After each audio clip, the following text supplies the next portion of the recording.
Hello students, मैं doctor Anupreeta Mishra. आप Anupreeta Mishra electrical engineering के चैनल पर डीसी जनरेटर से रिलेटेड कैरेक्टरिस्टिक्स पढ़ रहे हैं। लास्ट वीडियो में मैंने आपको डीसी जनरेटर से रिलेटेड डिफरेंट कैरेक्टरिस्टिक्स को गवर्न करने वाली इंडिविजुअल डीसी जनरेटर की इक्वेशंस बताई थी और साथ में मैंने कुछ इंपॉर्टेंट आपको कर्व्स बताए थे, कैरेक्टरिस्टिक्स बताए थे। कैरेक्टरिस्टिक्स की जरूरत कहाँ पड़ती है? जब किसी पर्टिकुलर इंडस्ट्री में कोई डीसी जनरेटर डिप्लॉय करना है तो नेचुरली उसके कैरेक्टरिस्टिक्स पहले कस्टमर डिमांड करता है कि इसका परफॉर्मेंस कैसा है वो जज करने के लिए। और मेनली जो इंपॉर्टेंट कैरेक्टरिस्टिक्स होता है वो एक्सटर्नल कैरेक्टरिस्टिक्स होता है। बाकी सारे कैरेक्टरिस्टिक्स उसको सपोर्ट करने वाले या छोटी छोटी इंफॉर्मेशन देने वाले होते हैं, पर एक्सटर्नल कैरेक्टरिस्टिक्स सबसे इंपॉर्टेंट होता है क्योंकि टर्मिनल वोल्टेज और लोड करंट के बीच में या आर्मेचर और टर्मिनल वोल्टेज के बीच में प्लॉट होता है।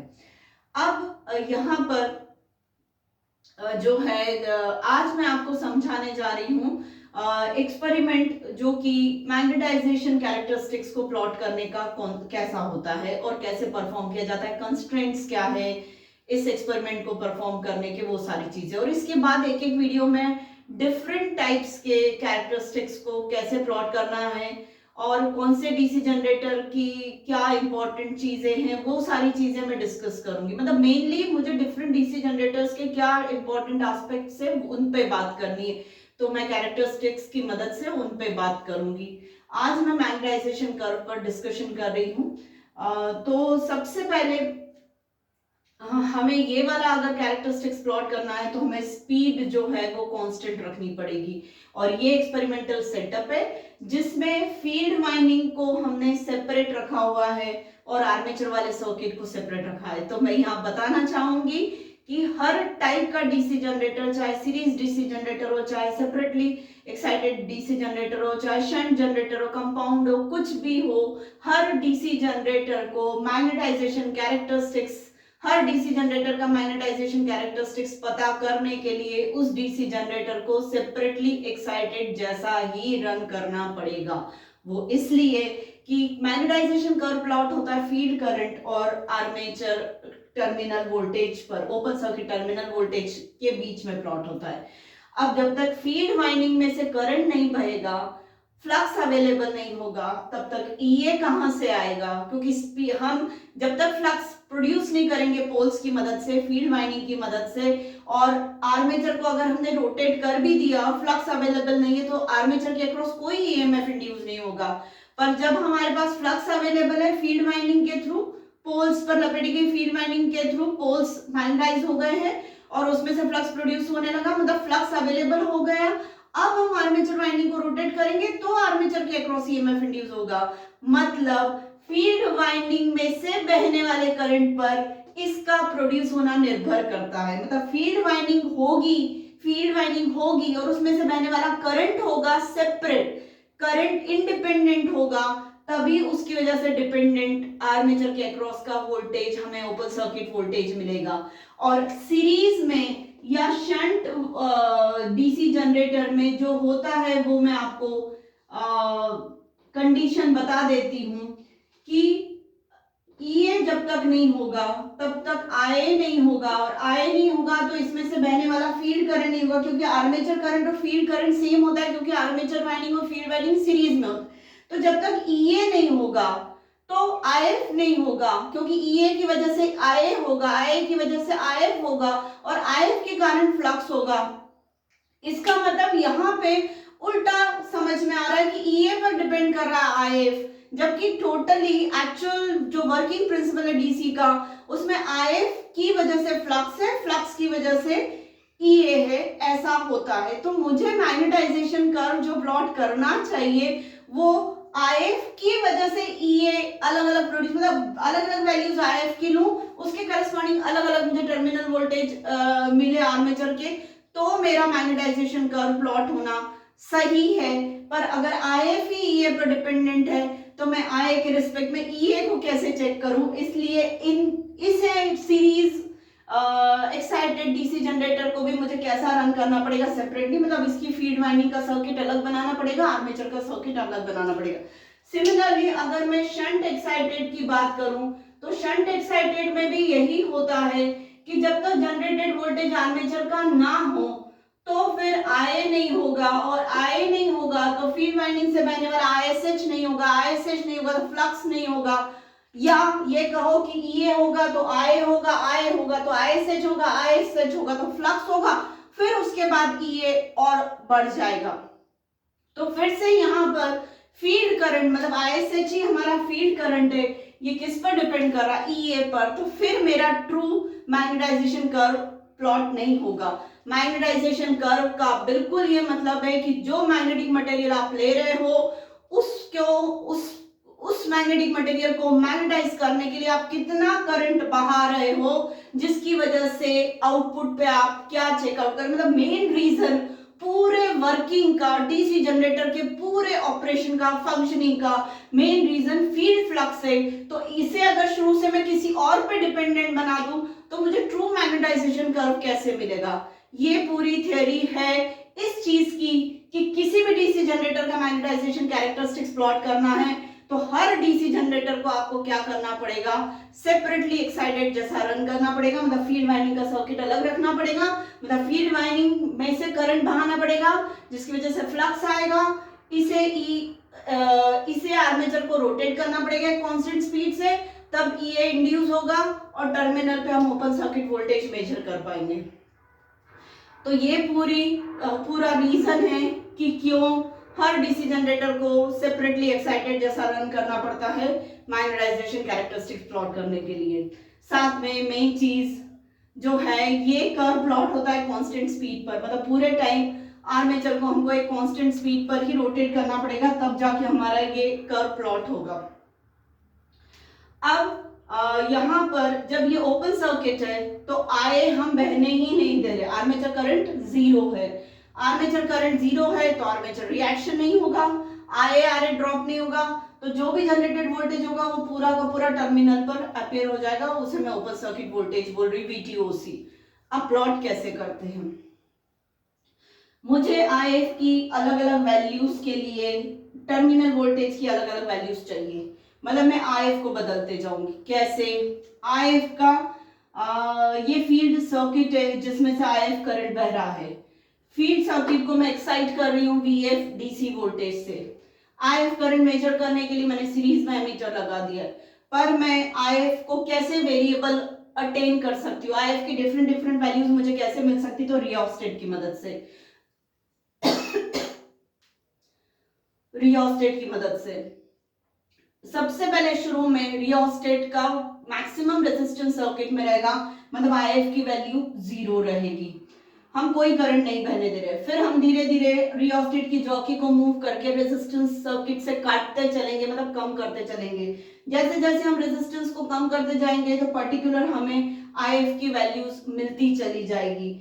हमें IF की एक पर्टिकुलर वैल्यू के लिए, सपोज ये IF की वैल्यू है IF1, इसके लिए मुझे टर्मिनल वोल्टेज इतना मिल जाएगा, जैसे VTOC1 बोल रही हूं तो मुझे VTOC1 ये वोल्टेज मिल जाएगा। अब ये वोल्टेज कैसे मेजर कर रहे हैं, ये DC वोल्टेज है, क्योंकि DC मशीन है तो ये वोल्टेज DC मिल रहा है, तो यहाँ पे DC वोल्ट मीटर हमें लगाना पड़ेगा। इंस्ट्रूमेंटेशन सब्जेक्ट में आपने पढ़ा होगा, PMMC टाइप का वोल्ट मीटर आप लगाएंगे तो यहाँ पे वोल्टेज DC वोल्टेज मेजर हो जाएगा, तो इतना IF1 पे मुझे VTOC1 मिलेगा। फिर हम इस रियोस्टेट को और इसके रेजिस्टेंस को कम कर देंगे, रेजिस्टेंस काट देंगे, तो माना कि IF2 पर मुझे ये वाली वैल्यू मिल गई, किसकी, VTOC2 की। IF2 पर मुझे VTOC2 मिल गया, VTOC2 मिल गया। फिर इसके बाद मैंने ये IF3 रेजिस्टेंस और कम कर दिया, तो IF3 पर मुझे मिल गया VTOC3।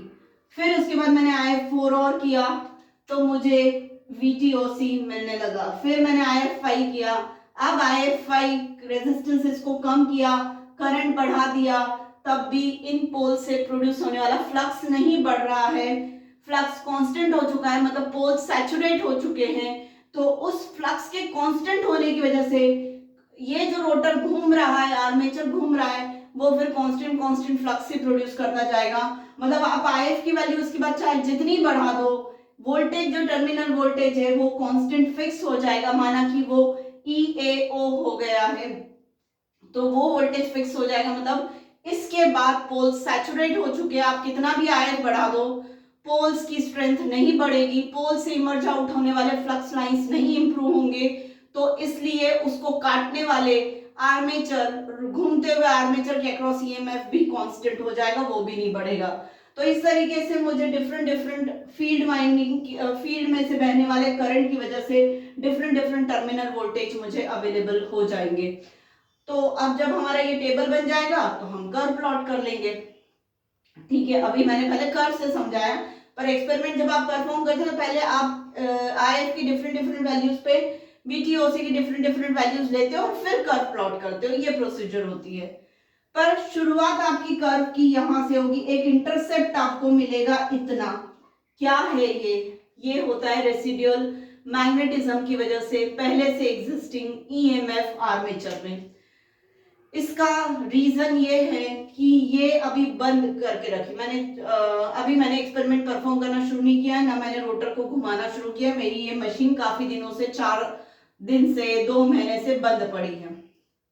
जब ये बंद है, जब भी चली होगी तब इसमें मैग्नेटिज्म डेवलप हो गया, मतलब पोल्स इसके जो है वो मैग्नेटाइज्ड है पोल्स, तो क्या होगा 3 फ्लक्स लाइंस 4 फ्लक्स लाइंस उसमें से प्रोड्यूस हो रही होंगी।